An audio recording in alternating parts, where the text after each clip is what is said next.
Hi, this is David Odell with Odell Complete Concrete.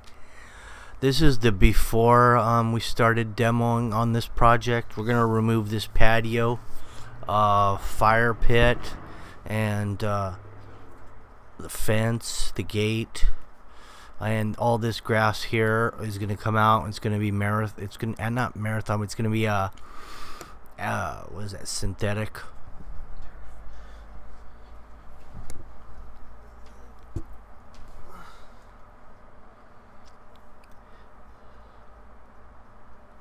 I don't know what that thing was originally. It looked like it might have been a fire pit at one time, and then it was a raised planter. But that's coming out. This little block wall and gate's going to come out right here. And then we're going to extend the property line wall out to the front of the house. And then we'll put a new vinyl gate out there and fence. So this is after the pour. You can see some drains there in the where the artificial turf is going to go. And then here's your concrete patio. I've got a soft cut grid on here at 4.5 feet. Got a 1 foot border on the outside edge. I got a light broom finish, which makes it a non-slip if it's wet, especially.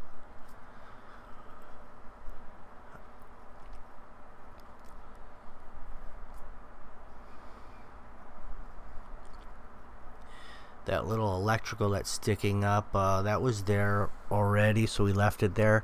And they might utilize that for possible jacuzzi in that location because they have a 1-inch conduit, I noticed, so it's plenty big enough to carry a 220 over there for the jacuzzi. And anyway, they had some concrete in that raised planter fire pit, and we just demoed it all out using the Makita jackhammer. Seems to work real good for 4-inch concrete.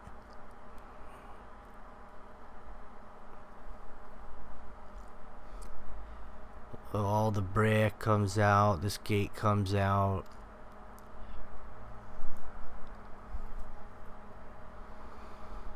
We're gonna over-X. We're gonna take out some extra dirt out of this backyard too. And that way we can put some road base in and some sand and lay some artificial turf on there. And they ran some drains all the way from the street all the way to the backyard, and then the turf will all slope to the drains, the concrete will slope to the drains, and they won't have a flooding issue like they did before. As you know, we got a lot of rain here in Southern California a couple weeks ago, and this whole backyard filled up with water pretty much because on the other side of their house they have the concrete sloping backwards. And so the whole house, kind of half of the house drains to the backyard, and there's really no way out. So what we did here is we put a complete new drain system, and then we also tied in all the downspouts for the roof runoff, because that's where you get a lot of water off of the roof of the house. So we captured all that before it hit the ground and sent it straight to the street. That's going to make a big difference in it, you know, by itself.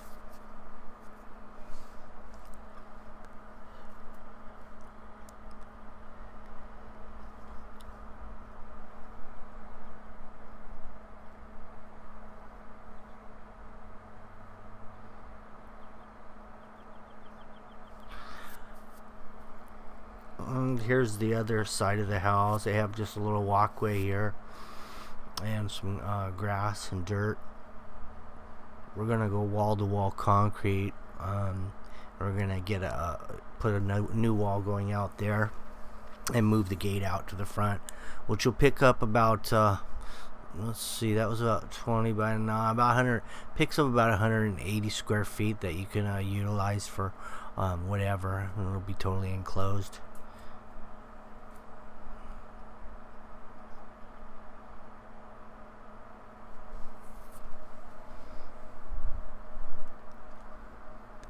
Got to be careful when you're breaking the concrete around any pipes that are in the concrete, especially if they don't have foam wrapped around them, because concrete will bind around them and break the pipe if you've tried to pry it. So you got to really pulverize it, working around pipes and stuff coming up through concrete.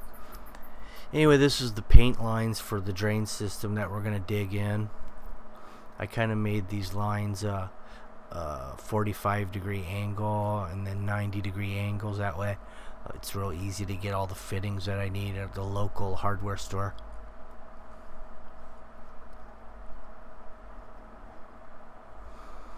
We're going to core through the curb here. We're going to dig underneath the sidewalk. We're going to run a 3-inch all the way to the backyard, and then we're going to pop it up wherever we want and slope the concrete to the drains. So now we're underneath the sidewalk. We're coming through the curb. There you have it, a 3-inch core through the curb face. I'm starting to drop some pipe in here. We're about foot deep all the way through. We've got probably 18 inches of slope from the backyard to the street. So we've got plenty of slope. And you can bend this pipe too pretty good. So, you know, if you run in one of those situations where you can't get a 45 or a 90 to work, you can start curving them around if you have the space. They had another drain on the back side of the house that we had to tie into to get the water all the way around.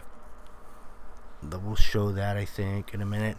They had to irrigate. This right here is going to be for the irrigation, because they are going to have the trees in the backyard. They won't have any grass to water, but they will have some bubblers on each individual tree.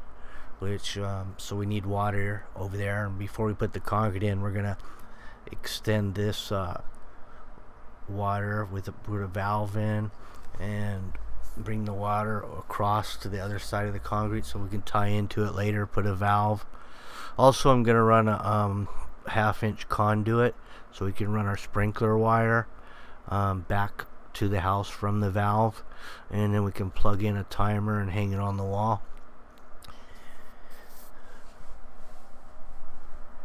It's best if you can hook up your sprinkler system to the front of the house before it goes in the house. That way you won't mess with the pressure in the house, and you won't even know when it goes on or off. And also, if you happen to have a water softener or some kind of water treatment, it won't affect any of the plants. So, but in this case, there's already a concrete driveway in. There's concrete on the other side of the house. So we had to do a lot of work to pull water from the front, so we just hooked it up to the back in this particular case. Here's the drains. I just run them up high initially and then backfill and cut the pipes where needed. I'll use a laser level to identify the exact height I want to cut these at, and then I'll put the area drain caps on and go from there.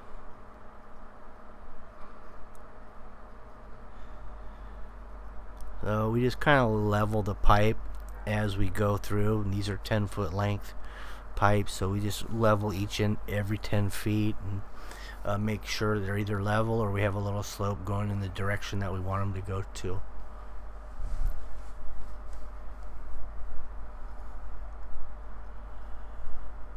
We have another video, another part of this job that really shows pipe drains, a little more detail. And also we have another video just for the wall that we built in the front yard to extend that side yard out. So those are already posted. So if you want to look at more detail of this particular job, you can always refer to those as well.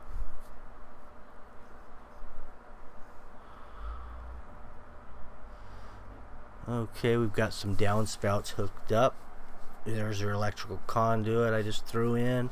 The sprinkler wire, and here's your there's the existing line that I found. So I've got it up out of the ground that we got to tie into. They have one drain over there, but it was just one of those French drain deals where it just kind of went into the soil, you know, and then that was it. So now it'll drain all the way out to the front.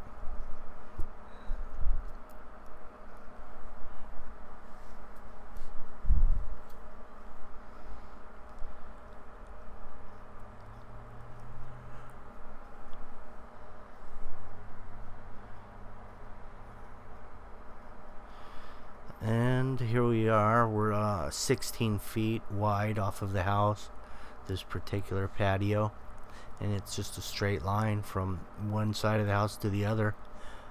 We're going all the way wall to wall. We're going to have on 16 feet, we're going to have about 1.5 inch slope across this, which is enough on a flat concrete to get the water to drain.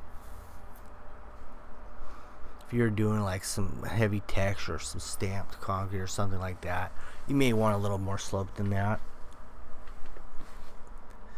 And here we are getting the dirt grade just right. We've got some string lines we set up, and then we're just taking a 2x4 and checking the grade.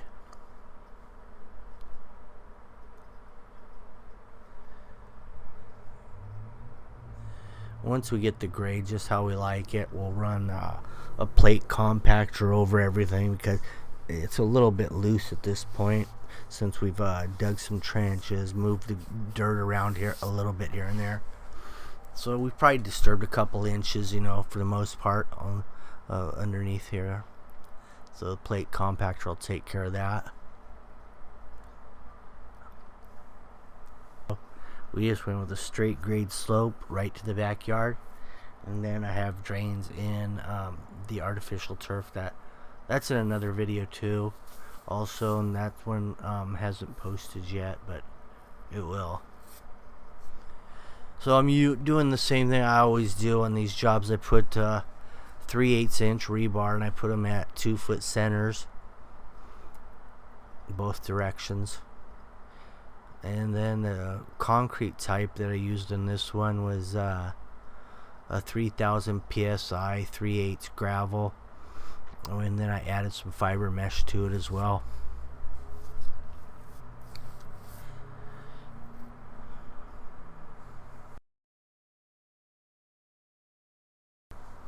So we've got this rebar raised up off the ground a little bit here and there.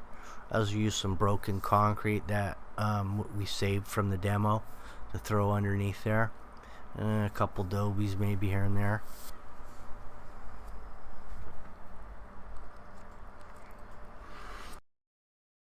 Now here's the side yard, and we have a pretty long run here, and we don't have a lot of slope, so this is where the drains really came in handy, because I was able to pop an area drain up every 10 feet, which is the length of the pipe, so it made it real easy. I just, instead of throwing a coupling, I threw a T, and that gave me an upright, and then that was my area drain.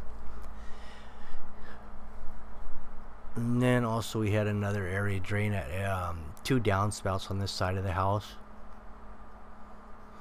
and this is 9 foot wide here. And what we have on that block wall, there's a 4-inch wide, which we can't build that one anymore. So on this extension that we're doing at the front, it's going to be a 6-inch wide block wall.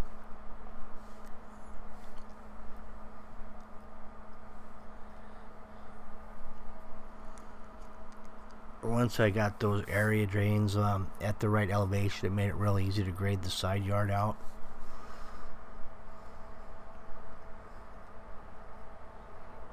They have a garage door over here, passenger door, in the rear of the garage, so we had to make sure that the drain was lower than the garage floor at that point. That's kind of crucial, that because when you're draining the water in these side yards and there's nowhere for it to go but in a drain, or you have to make sure it's lower than the concrete going into the door of the garage, otherwise the water goes into the garage. So here's the weep screed of the house. Basically that's always your starting point. You always want to be at least a minimal 1/2 inch below that weep screed, because the floor itself in the house is about 1.5 inches above the weep screed. So if you drop down 1/2 inch below the weep screed, you're 2 inches below the floor, which is the minimal requirements, by the way, that you can be when you do a concrete pour.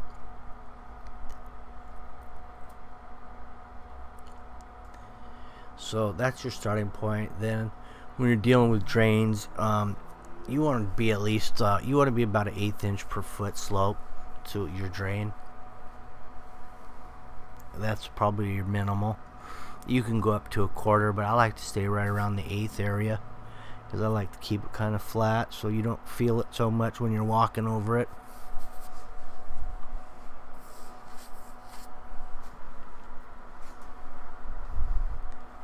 Here's the new block wall. As you can see, we added to the front there, and that's all 6-inch. Has a 14-inch deep footing by 2 foot wide, 26 inches wide on that footing, and it's about 14 inches deep and 6 inches below grade. That shows that those details will show in the other video that's already up. Now here's your grade pins. I put just some wood stakes in between each drain, and that becomes my high point. I just drive a 16 duplex into the nail, into the wood stake, and then I just drop a 2x4 on top of it, and now I've got a good reference point to put my concrete into. There's the stakes in the middle of each area drain, which is my high points.